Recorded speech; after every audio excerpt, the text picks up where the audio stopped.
यक्ष प्रश्न, गंगा की सॉस कब तक सिसकती रहेगी? उत्तर वाहिनी गंगा अभयारण्य या औपचारिक घोषणा। कहलगाम का उत्तर वाहिनी गंगा घाट आज कई ऐसे सवाल खड़े कर रहा है जिनका जवाब शासन, प्रशासन और पर्यावरण संरक्षण से जुड़े जिम्मेदार तंत्र को देना चाहिए। तस्वीरें स्वयं गवाही दे रही है कि नियम, कानून और पर्यावरणीय मानकों की खुलेआम धज्जियां उड़ाई जा रही है। कहलगाम का उत्तर वाहिनी गंगा घाट आज एक ऐसे सच का साक्षी बन रहा है जिसे देखकर हर संवेदनशील नागरिक का मन विचलित होना स्वाभाविक है। सुल्तानगंज से कहलगाम तक का गंगा क्षेत्र डॉल्फिन अभयारण्य घोषित है, लेकिन सवाल यह है कि क्या केवल सरकारी अधिसूचना जारी कर देने से किसी जीव का संरक्षण हो जाता है? गांगेय डॉल्फिन, जिसे स्थानीय बोलचाल की भाषा में सॉस कहा जाता है, कोई साधारण जीव नहीं है। यह विश्व की अत्यंत दुर्लभ मीठे पानी की डॉल्फिनों में से एक है।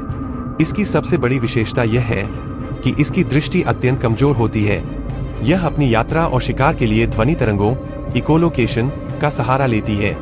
पानी में उत्पन्न होने वाली ध्वनि की प्रतिध्वनि से ही यह दिशा पहचानती है, भोजन खोजती है और अपने अस्तित्व को बचाए रखती है। लेकिन जब इसी अभयारण्य में भारी भरकम कार्गो जहाजों का शोर, इंजन की कंपन और जल प्रदूषण लगातार बढ़ रहा हो, तब सोचिए उस निरीह सॉस पर क्या बीती होगी। क्या उसकी ध्वनि आधारित जीवन प्रणाली प्रभावित नहीं होती होगी? क्या उसका प्राकृतिक आवास सुरक्षित रह गया है? क्या केवल विकास के नाम पर प्रकृति की इस अमूल्य धरोहर को संकट में डाल देना उचित है?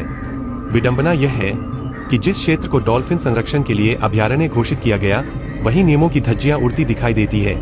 औद्योगिक कचरा, प्रदूषण, बढ़ता जल यातायात और प्रशासनिक उदासीनता, ये सभी मिलकर गंगा की सॉस का दम घोंट रहे हैं। गांगेय डॉल्फिन केवल एक जीव नहीं, बल्कि गंगा की स्वच्छता और जैव विविधता का जीवन संकेतक है। यदि सॉस संकट में है, तो समझ लीजिए कि गंगा भी संकट में है। आज आवश्यकता केवल सरकारी घोषणाओं की नहीं, बल्कि कठोर अनुपालन, पर्यावरणीय जवाबदेही और जनभागीदारी की है। अन्यथा आने वाली पीढ़ियां पूछेंगी,